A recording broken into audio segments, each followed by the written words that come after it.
Well, good morning, and thank you very much for joining us. I am Yori Folari. We revert to politics, and my guest this morning is Fred Nzeako. Barrister Fred Nzeako is a development economist as well as being a legal practitioner. Thanks as always, Fred, for coming on. Thank you. You know, Good and to be with you. thank you very much. And we also, have with us, at least she's joining us remotely, Cynthia Mbamalu. She is Director of Programs at YIAGA Africa. YIAGA Africa was launched as a student organization back in 2007 at the University of Georgia. It's a leading civil society organization promoting participatory democracy. So a fine morning to you, Cynthia. If there's any of that you feel a need to correct, really go ahead. Good morning to you. Good morning. Good morning. So, we're all good, right? You. We're all good with the introduction. Thank you very much for making it onto our program. Okay, let me start in studio with Fred Nzeako. And the situation is that this is hardly the time that we expect to be hearing of major cock-ups. But the Independent National Electoral Commission seems to have felt a need to speak up that, look, with 600 ongoing court cases, our operations, our preparations simply are being hampered because INEC will obey. It has reinstated that it will always obey any court order. But 600 of them, and I was reading that one party alone submitted quite a number of proposals for consideration, even at this late date. Well, first of all, give me your impression on that as a lawyer. The rule of law and all of that. It's worrisome. The impression is that it's worrisome. The number is so huge that when we talk about these 600 cases, one may want to ask whether the issues arising from 2019 election, whether the issues were still being dragged in the court. And I guess if anyone that is still being dragged, then such a one would have been getting to extinction by a fluxion of time. So most of these cases are as a result of issues arising from the party primaries that were conducted this year. And the party primaries, as a matter of fact, that they are necessary precondition before the general election. As a matter of fact, it is the first major step towards general election. And the provision of the law is that the party primaries, for them to be credible, for them to be acceptable, must be, underline the word, shall be monitored by INEC. That's right. Now, what has led to this avalanche of court cases that INEC is now crying that is bedeviling its operations and threatening 2023 election? I can tell you that INEC itself is the culprit. How? I will tell you why. INEC is the culprit. The law provides that the party primaries should be monitored by INEC. About 3 or so weeks ago, INEC says that the resident electoral commissioners, this statement was made by Chairman Information Committee and Voter Education Committee, Barrister Okey, that resident electoral commissioners of INEC are not members of INEC. And as a result, that any election monitored by REC or any report of monitoring brought by REC would not carry the weight it's supposed to carry in the court of law because they are not members of INEC. And such statement was further accentuated by the National Commissioner, Mr. Haruna Mohammed, about 2 weeks ago.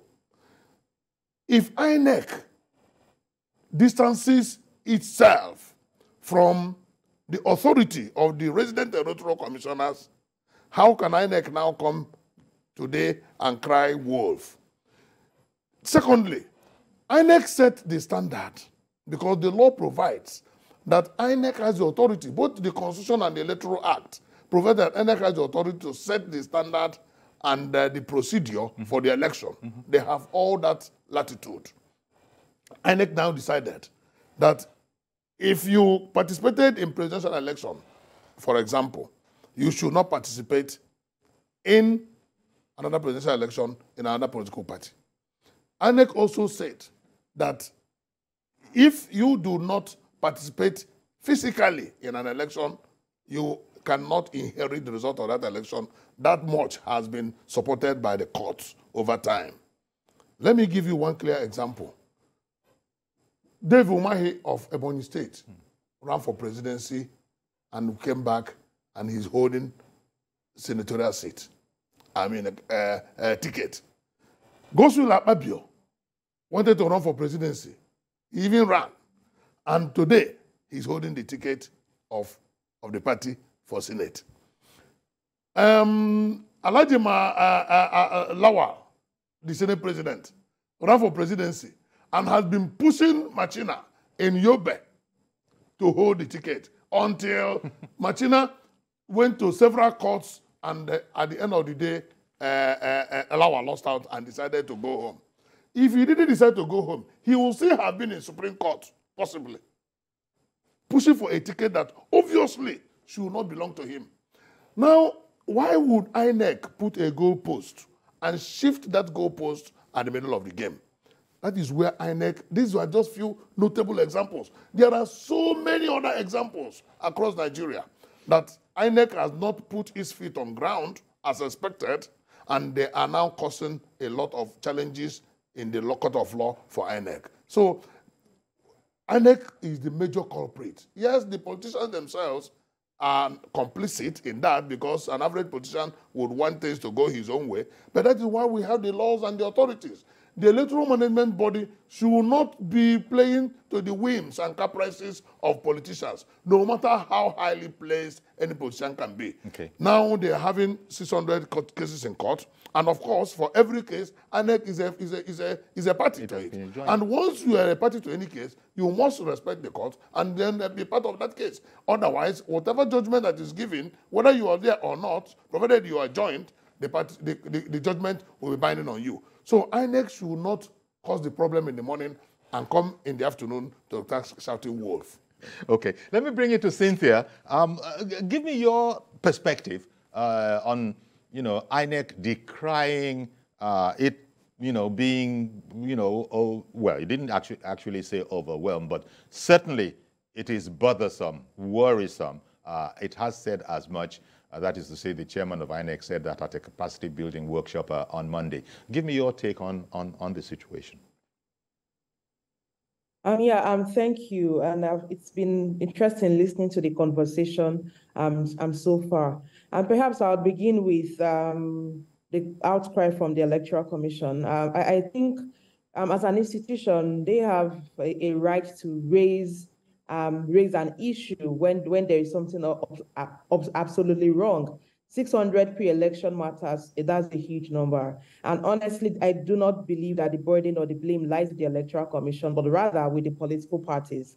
Because the reason we have a lot of pre-election cases is because parties have learned over a long period of time to ignore what the law says or what the legal framework provides for and act as they wish. And I do not believe that we should keep parties, we should let parties act as they will. Now, what does the legal framework provide for elections? And why do we have some of these cases in court? Like I said, one is just political rascality on the part of political parties who have failed to stick by the law. Because honestly, if, for instance, by the law, you're supposed to give INEC 21 days notice by the new Electoral Act, 21 days notice of your convention, and without giving 21 days notice of your convention, actually your party primaries is invalid. The law is clear on that.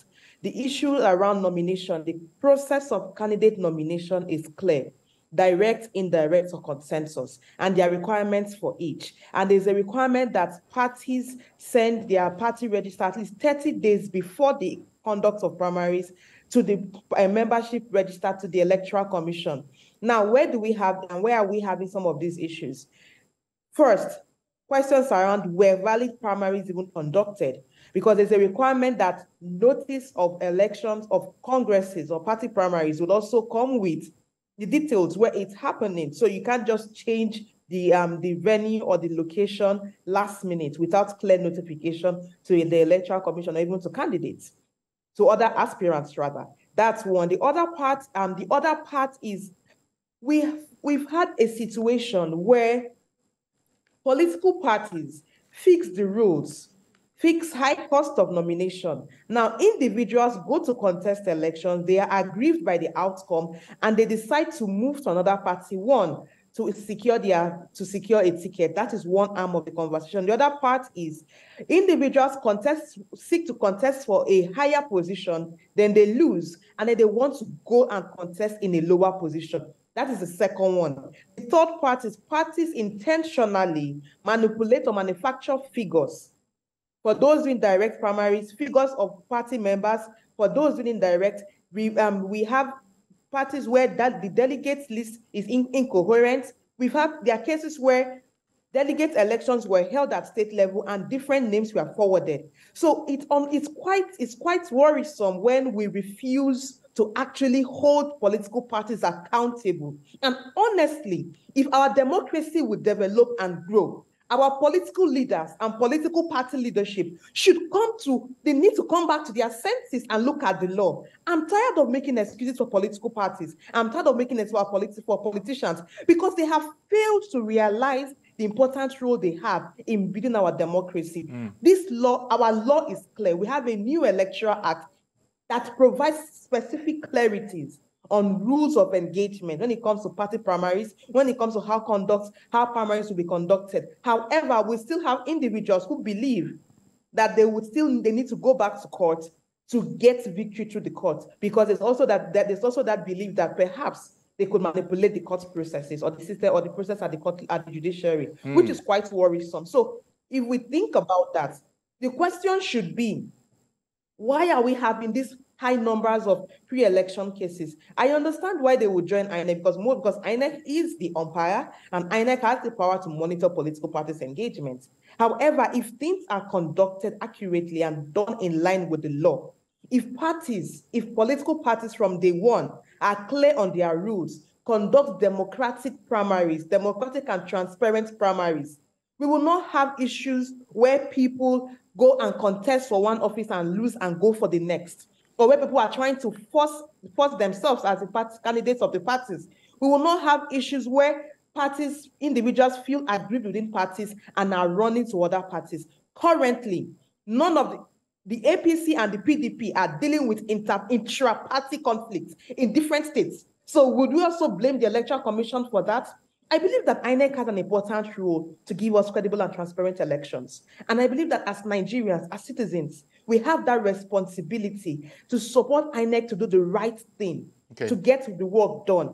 But call INEC out when INEC has really defaulted. So my own goal is we hold INEC to account to deliver credible and transparent elections. But when the parties are at fault, let us please call a spade and place blame where it ought to be. And it begins with the parties who have refused to be democratic and transparent, and yet they claim they are operating in the democratic system. Honestly, the parties are to be held accountable. Okay. Well, thank you very much, Cynthia. And this is quite exciting because it's like we're having any coin. You have a head, you have a tail. Yes. You placed it squarely on, INEC, a larger percentage. A larger percentage of the situation. I said that. But she said that, in fact, one expression, one sentence in there was that she's tired of making excuses for political parties and the leadership. Now, the chairman of INEC, speaking on Monday, he gave the example, I'm quoting directly from that report,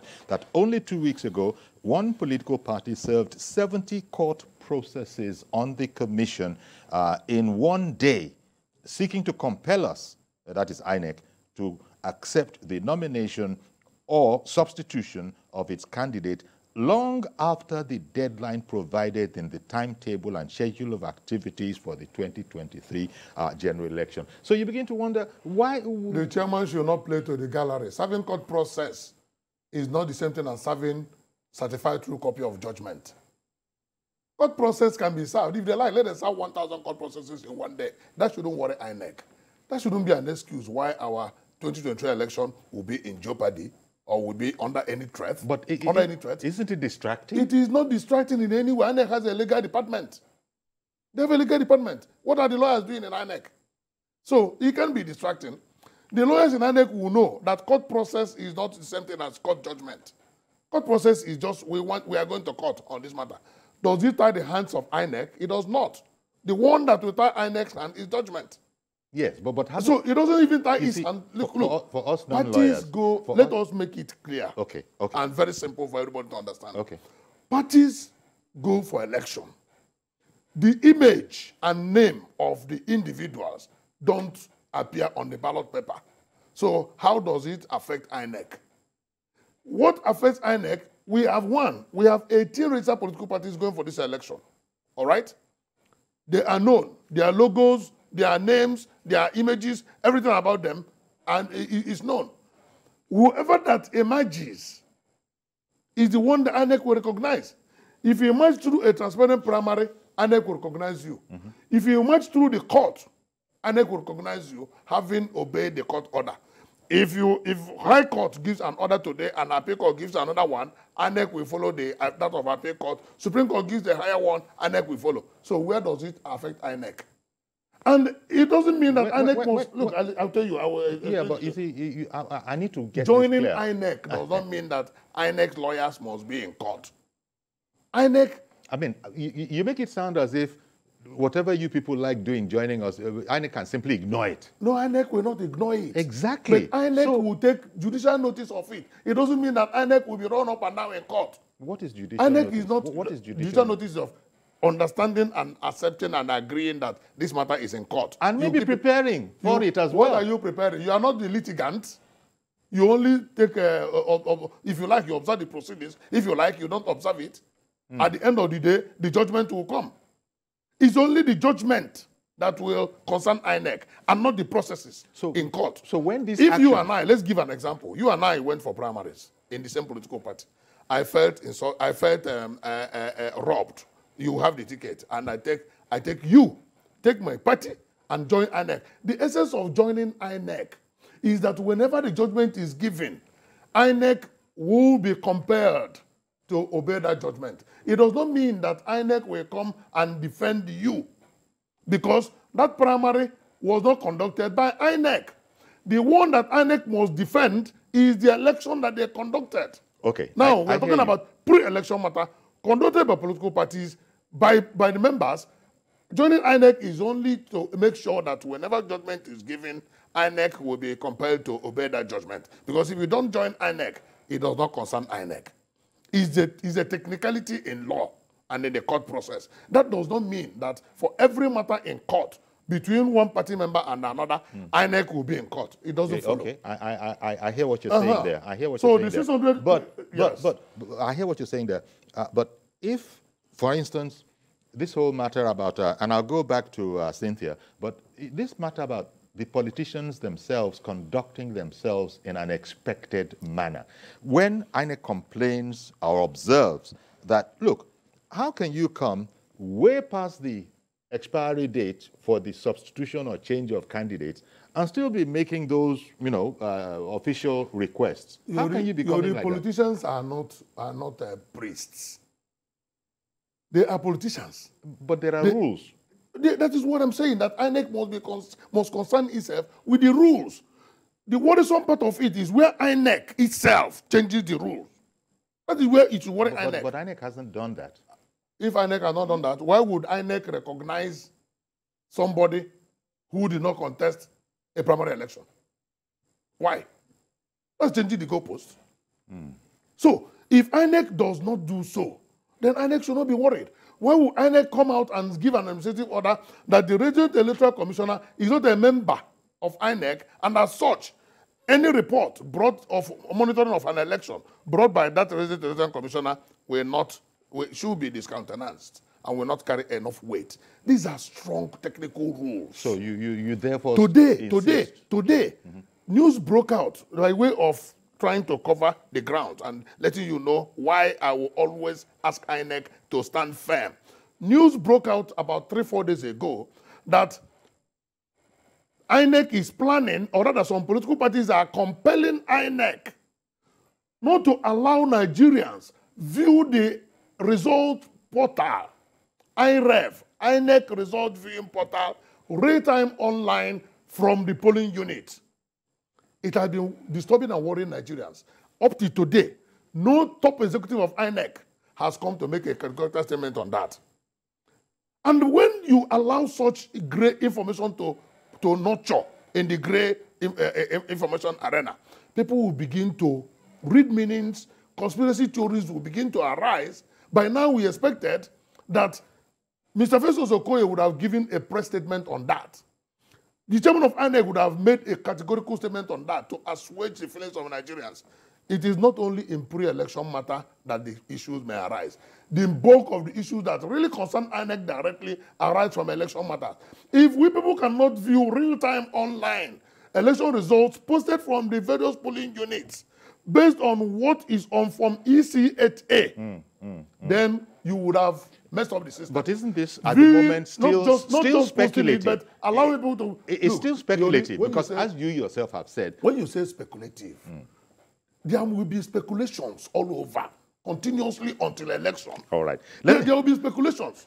So whenever there is a speculation, it is the duty of INEC as the electoral management body to issue very strong statement. What does it take them to issue the statement? It doesn't take them anything. And in the absence of that, you're holding INEC responsible, at least in part. Absolutely responsible. Absolutely. Oh, absolutely. Responsible on this very matter of the IRF. Okay. But on the matter of the issue of court cases, I hold both political parties responsible.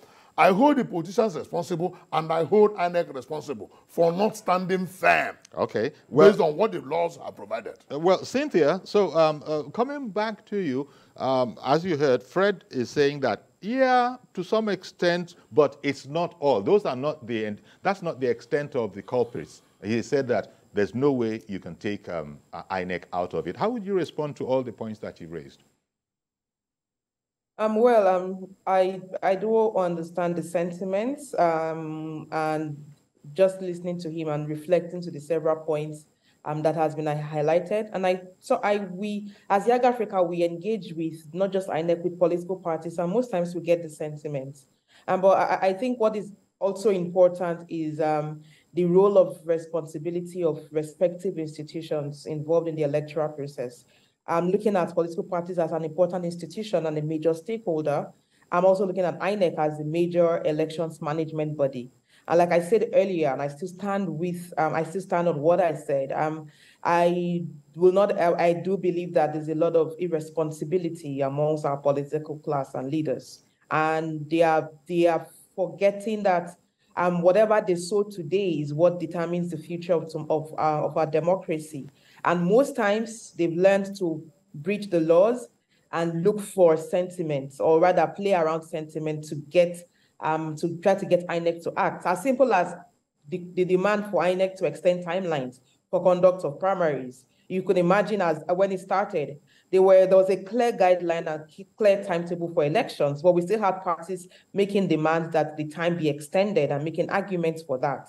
So there's that arm of the conversation. Now, I believe in understanding what the law says and using the law to assess the process. So I wouldn't speak much around the IREF because we haven't gone into the next general elections.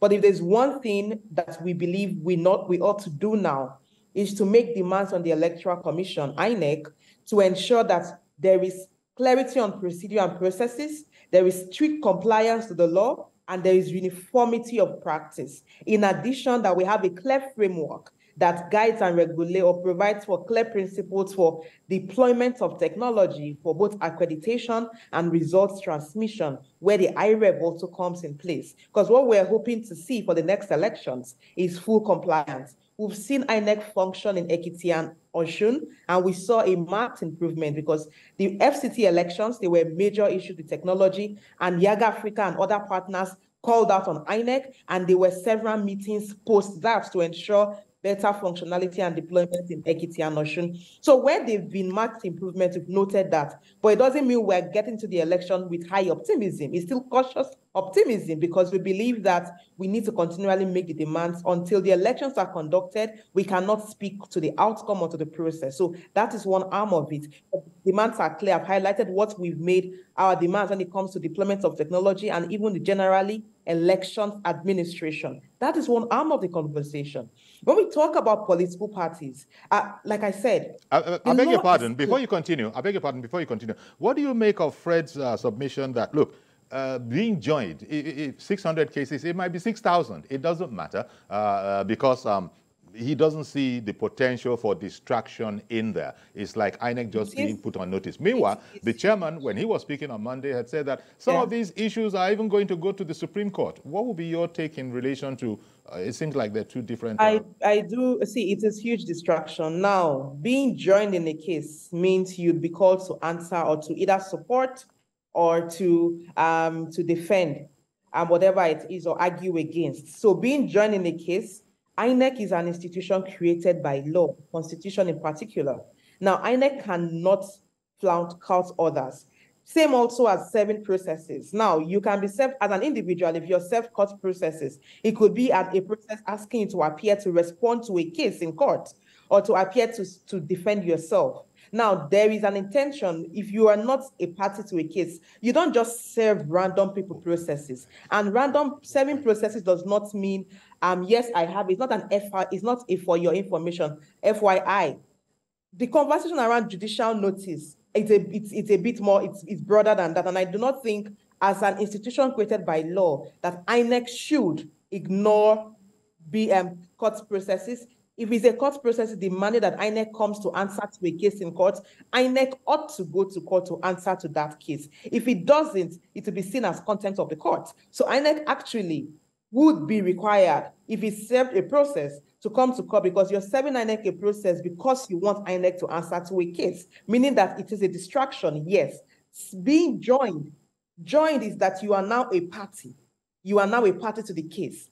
If INEC, as an institution created by law, decides to ignore those cases, we would all call out INEC for abusing the rules, for acting ultra-virus, or even disregarding the rule of law. We will all call INEC out if INEC refuses to show up cases that it's been joined to and it has been called to answer to. So if we think about it, if INEC is clearly stating that they've been joined in 600 cases, it also means that INEC is required. There is a responsibility on INEC to answer, to show up, because it means you're joined. It means you are important to that case. That is why you've been joined. If you've been served processes, I do not think the processes that were signed served. If it's a simple process of there's a court order and we want you to obey the court judgment, that's a different situation. And I know several times you've had a list of candidates, for instance.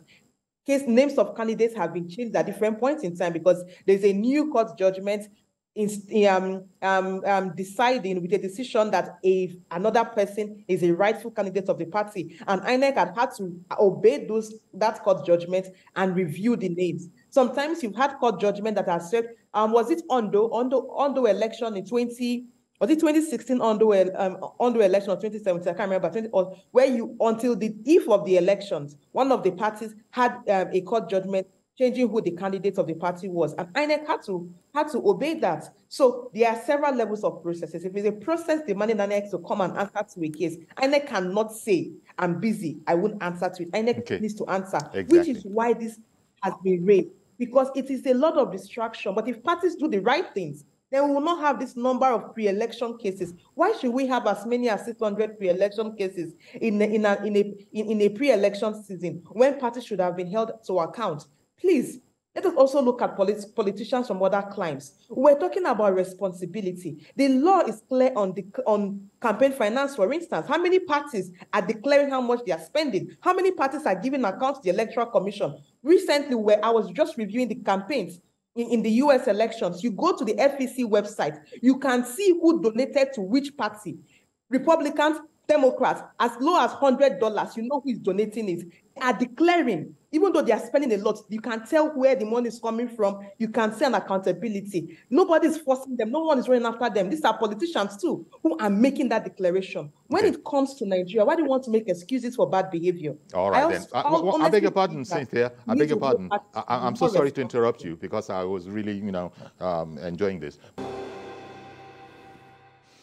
Okay, welcome back. And we're looking at, the statement to the public and the press briefing of the INEC chairman to the effect that around 600 ongoing court cases will be hampering its efforts at preparing for the election. The chairman said, for instance, that vital time is going to need to be expended on these matters that have been brought up. And this, additionally, will be affecting the Commission's procurement of sensitive materials and all other things necessary. From that extent, you say that INEC is the co-author of the situation we find on our hands. Let me quickly correct, very quickly, correct an impression my sister Cynthia may have had about my own feeling towards INEC. I did not say that INEC should disobey court orders. No. I did not say that INEC should not be involved in matters where they are joined. I did not say that INEC should not do something and INEC will just lay by. Right, but if you say all of that, if you say all of that, yes, then it's going to be time consuming. I am saying they'll be expending time, which they say is very, very scarce. Look, they are all part of the electoral process. All part of the electoral process. INEC has various departments. Legal is one of them. Issues that concern law court is the purview of the legal department. If they don't have enough lawyers, they should engage more lawyers, either on full-time or on part-time basis. So they should not have any complaint. My own point is that there is no way the chairman will convince me that those cases will hamper INEC's preparation for election. There's no way. Yes, you can say it's a distraction. It will be distracting the legal department, not the operations department. The operations department and all other departments in INEC. INEC has various departments, up to 6 directorates of them. Meanwhile, don't forget that even monitoring the activities of political parties is part of INEC responsibility.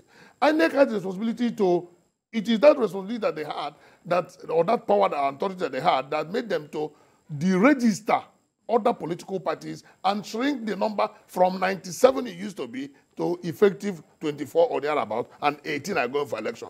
And if eventually 18 are going for election, that means Nigeria has effectively 18 political parties. So there is no excuse whatsoever from INEC. Okay. Yes, much as I want to join and Cynthia's presentation that politicians must play by the rules. Okay. But what are the laws? The laws are there to tame those who go outside the rules. Let me bring, Cynthia, before I come to you, let me bring Ada in. Ada is calling in from Jos. Good morning, Ada. Go ahead, please. They're calling from Jos, as you said. Good morning to your guests there, Mr. Let me tell you something. An average Nigerian lawyer would want too many cases to buttress the local parlance saying man must work. If not, what are we talking about? It's a shame as far as I'm concerned that there are political parties due to lack of internal party democracy. That's why we have too many litigations. The court has to decide up to 600 cases or even more. It's a shame if you ask me. It's a madhouse. It will decide INEC. As much as your guest is saying that INEC is not in all that, but what I don't understand is that where we have a functional democracy, why must INEC, since we have rules, why must INEC? I mean, those primary they did not even supervise. Why is it given attention? Why can't we start from there in the first instance? Then again, let them take a look at the electoral laws. Must all the cases go to Supreme Court? And you call for the Supreme Court. Let some of them end at the appeal court. And then as much as there was one time I saw one skimming headline, judge is ordered to prioritize pre-election cases. You remember that as much as they have to now, they have to abandon other cases. Other cases will suffer. So why have this workload of load on them? things that could be affected. At least you have a minimal number. Then the retired judges, those who retired meritoriously, let them engage them, So, I don't know. They have to wake up the way they are behaving. INEC has too many things they are burdened with. Look at now, many of their offices are set ablaze and all that. They can't even fortify the place. No security. What the hell is going on, Mr. Yori? Everything is turning upside down in Nigeria. All this give about this country. You know it now. Thank you very much for calling in. Cynthia, as you've heard, Barrister Fred Nzeako insists on his earlier position that if it was a matter of apportioning blame, he feels that INEC can't escape, from, the way he sees it being contributory to this situation that we find ourselves in. Ada in Jos there was even suggesting that, look, the legal community itself, it likes this kind of quote-unquote confusion. And so it is encouraging it, both from one side and then from the other. There's Fred Nzeako saying INEC is, you yourself, I didn't even introduce you as a lawyer. I don't know if you are, but you certainly, are quite knowledgeable about the matter. So it looks like, well, you are looking at it from INEC's point of view. Go ahead and give me your commentary on the situation that we have, especially against the backdrop of Barrister Nzeako saying that you can't convince him that INEC is actually suffering a distraction. As he said, employ more lawyers, put more lawyers on the case, and you continue with the core function, let the lawyers be continuing with the legal function. How would you respond to that, Cynthia?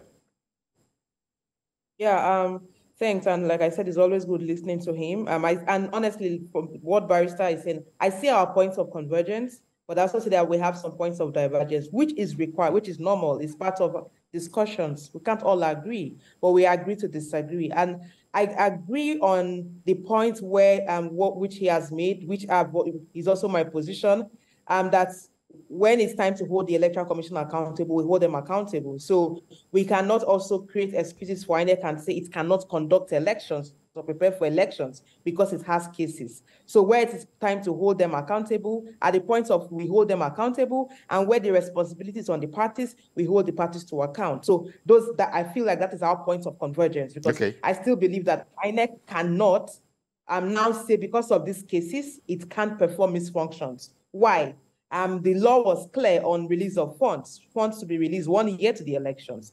INEC is an institution with several units and departments, and every unit and department has its responsibility. The national commissioners provide supervision and oversight over specific arms of elections administration. So there are those in charge of operations, there are those in charge of party monitoring and communications and what have you. So there are specific clarity when it comes to roles within the institution of INEC. So that is important. That's an important point that we need to make.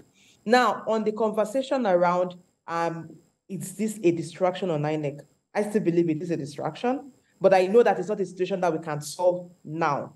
But the fact is that this distraction doesn't mean it's an excuse for INEC to renegade on its responsibility. So that's the point, the clarity I need to make. Now on engagement, while INEC has a legal department with a team that engages on these cases, let us also remember that INEC has a budget that it works with, and it cannot just go on a whim and start massive recruitment of lawyers just because a major challenge has been created by irresponsible political parties and politicians, or people who don't want to play by the rules. Because sometimes some candidates, some people in court, some aspirants are actually aggrieved, not because they have been wronged, but they've been wronged by the party that they belong to, not by the Electoral Commission. So yes, it has a legal department that has its role. They engage on all the cases, and it's also perhaps another conversation on maybe reviewing its budget. But should we start reviewing budget to increase budget for legal, for the Electoral Commission, rather than increasing budgets for things like voter and civic education and things like elections operations and logistics? Because for me, what would make sense is that we look at the budget for INEC and seek for value in disbursements. We're looking for value for money here. Let us allocate resources to the things that bring and add more value to our democracy and promote credibility of the process, rather than allocating resources to deal with rascality of the political class that have refused to play by the rules of. Okay, so okay, Cynthia. Thank you, Cynthia. I want to apologize to Emmanuel in Otukpo. I've held him up for so very long. Okay, please. But good morning, Emmanuel in Otukpo. Please go ahead now. Emmanuel, are you still there? Emmanuel. Yes, good morning. Good morning, sir. Please go ahead now. Thank you for holding on all that while. You held on for about 3 minutes. Thank you very much. We have made a lot of gains. We have achieved a lot in the course of our democracy. And I thank God for the body, the electoral body, INEC. INEC has tried its best over the years, and it has filtered the bad eggs. And right now we have a very good INEC to some extent. So what remains is the judiciary that is the problem of the country. The judiciary, I encourage them to listen to Mike Idine, who has been appealing to them as his constituency to do the needful. Let them come up and respect the ethics of their profession, so that all these numerous, bogus, humongous number of cases that they bring forward to intimidate INEC. INEC has gone beyond that. They are not intimidated. And I also want to appeal to the senior advocates of Nigeria who are interested in bleaching their skin. Fine boys. Please, money is good, but try to respect Nigeria. Try to be mindful of Nigeria. Be patriotic. Money is not everything. And if we are able, as we have gotten INEC, delivered INEC, redeemed INEC from the mess, if we are able to redeem the judiciary, the political parties and the politicians will have no choice but to behave themselves. They will behave themselves. And for the 2023 election, I have no fears whatsoever. I know it's going to end well. And the country will laugh and rejoice for it.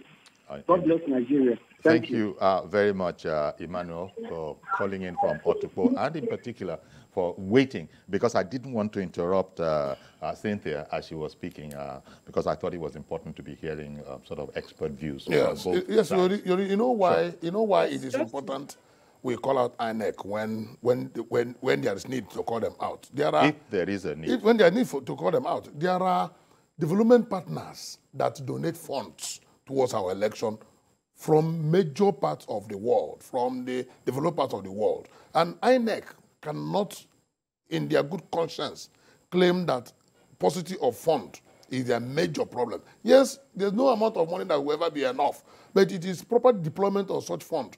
The most critical aspect that INEC needs to look at is making a statement and standing by it.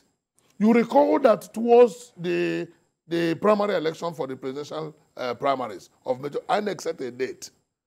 And INEC shifted that date because of APC. What does it tell you? What it means is that those who emboldened politicians, that statement you just made, that it did so because of a particular political party. That is what is in the public space. Why did they do so? They set a timeline.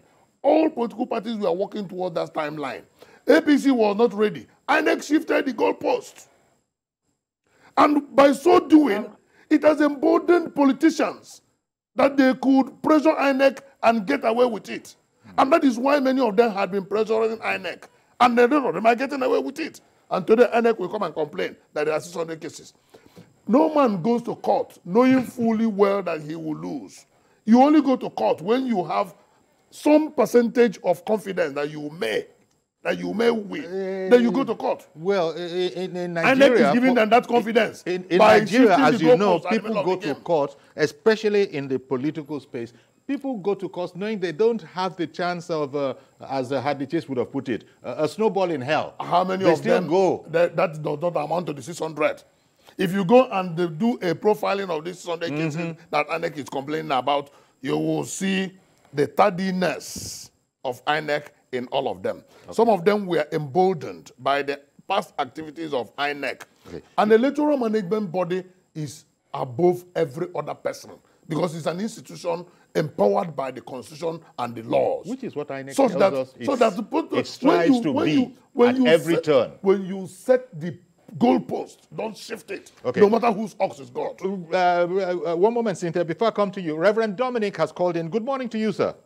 Good morning, Yori. Good morning to Barrister Nzeako. Good morning to that brilliant lady. Cynthia Mbamalu. Mbamalu, yeah. Let me say this, Yori, and I want to disagree with the brilliant lady and agree with Barrister Nzeako in this way. The brilliant lady is making a good point. But listen to me, Yori. FIFA, let me use this example. FIFA is not interested by the shenanigans of players on the field. The young boys that play football can put drama in the field. FIFA is interested on the umpire, the referee, starting to say this is a red card, this is a yellow card. And this is what Nzeako is saying here. The challenge here is not on the, it should not be to the politicians. Honestly, Nigerian politicians cannot change. Number two, Nigerian politicians cannot change. Number three, Nigerian politicians cannot change. This is why I want to disagree with that brilliant lady. We shouldn't bother ourselves on things we cannot control. But we can control INEC. We can control the judges. Let me give you an example. If a man comes to court, but Nzeako knows what I'm saying, and he brings this, unnecessary delay, that makes a judgment a matter that should end in 1 month, end in 1 year. A judge has right to say, I give my judgment. Whether you favor it or not, you move to appeal. If the man in appeal sees that somebody is giving you unnecessary delay, he has right to give his judgment. If you don't please him, you go to Supreme Court. And if it's too... Oh dear. Okay, I think I lost Reverend Dominic there. But as you could hear, Cynthia, he also, he seemed to be looking, I'm not too sure because he was cut off suddenly, but he seemed to be looking at the politicians themselves and, INEC. So, but you have said, and I particularly like that came out because it gave us an insight that, look, she said it more than once. She's tired of making excuses for politicians and their parties. So if they conduct themselves in a legal manner in the way in which they're expected to be, then we won't have half of these problems. Please go ahead, Cynthia. Yes, I understand the sentiments of the caller. But let us understand that the rules that govern FIFA is not the rules that govern INEC. The electoral law, this is a new electoral act. I'm calling to everyone listening and watching. Please get a copy of the new electoral. It's online. You can download it, read it, because we need to empower ourselves with information and knowledge. That's one part, which is sometimes, but when we read it and go through the guidelines and look at the several, there was a code of conduct. INEC produced policies for party primaries conduct. There were several rules provided and produced. So it's important we also understand is that INEC doesn't have a decision to say, I don't want to be joined in court. That is a different situation because parties join them in court. But I think there was a point I was making, which is important we state here, is the role of the courts. And most times when we engage stakeholders, we don't think around the judiciary and the courts, but the courts are increasingly playing an important role in our elections. So it's time we begin to also hold them accountable. And I agree with him on the part that judges should also, they have a responsibility to look at the merits of a case and understand if this case should stand. Like one of the learned justices will say at the time, the court is not a Father Christmas to grant everyone their wishes. Meaning that if people come to courts with a case that has no merit, that lacks in merit, the court has the power to say, no, this case lacks in merit. It's not yet to grant you wishes. It's not Father Christmas. And I think it's important our courts understand that they truly are the last hope of the ordinary citizen. Meaning that if parties flog your courtroom with cases, look through it, and the ones that lack merit, the courts know what to do with that. And also reducing the timeline at which decisions are taken. We all followed the Kenyan elections. There was post-election litigation. Within weeks, the Supreme Court gave its judgment on that election and upheld the elections. Within weeks, I followed that and I followed the judgments of the Supreme Court in Kenya. And I wish and believe, not just wish, I believe that our Nigerian judiciary has that important role to play in also reducing some of these menaces within the system. Okay. One It's not every case that deserves to be. There are cases you look to, they lack in merit. Let us know how to classify those cases. And let us also let the courts reduce the timeline in the certain case. Because if they do that, it also empowers INEC to continue with its mandate to administer the elections. Okay. So that's the part, and I believe he was making that point. And it's good we call out the courts now and begin to hold them accountable in our elections. The other part is I'm sorry, Cynthia. I'm sorry, Cynthia. We've run out of time. I'm so sorry, but we're going to have to leave it there. And I want to thank you very much, Cynthia Mbamalu. She's Director of Programs at YIAGA Africa. YIAGA Africa being a civil society organization promoting participatory democracy. It evolved out of a student organization way back in 2007 at the University of Jos. Just in case you're wondering, what is YIAGA Africa? Thank you very much, Cynthia. It's just YIAGA Africa. It's not an acronym. It's just YIAGA yes, Africa. It's just YIAGA. It's not an acronym. Thank you very much for your time this morning. And thank you. Yeah. Barrister Fred Nzeako, to wrap it up, you've been insistent on the point that, look, what needs to be said, and you feel that INEC cannot absolve Yes, itself. because there are stakeholders in the election process. The INEC as a electoral management body, the security agency, the political parties, and the politicians. Sure. So you cannot just heap the blame on the political parties and leave INEC. All of them should be called out. All right, then. Thank you very much, Barrister Fred Okey Nzeako, a lawyer and development economist. Thank you very much for coming on the program. Okay, and also thanks to those who were able to call in. Thank you very much. Please join us the next edition of the program, which is on Monday morning at 11. Do have a great weekend. I am Yori Folarin. Bye-bye for now.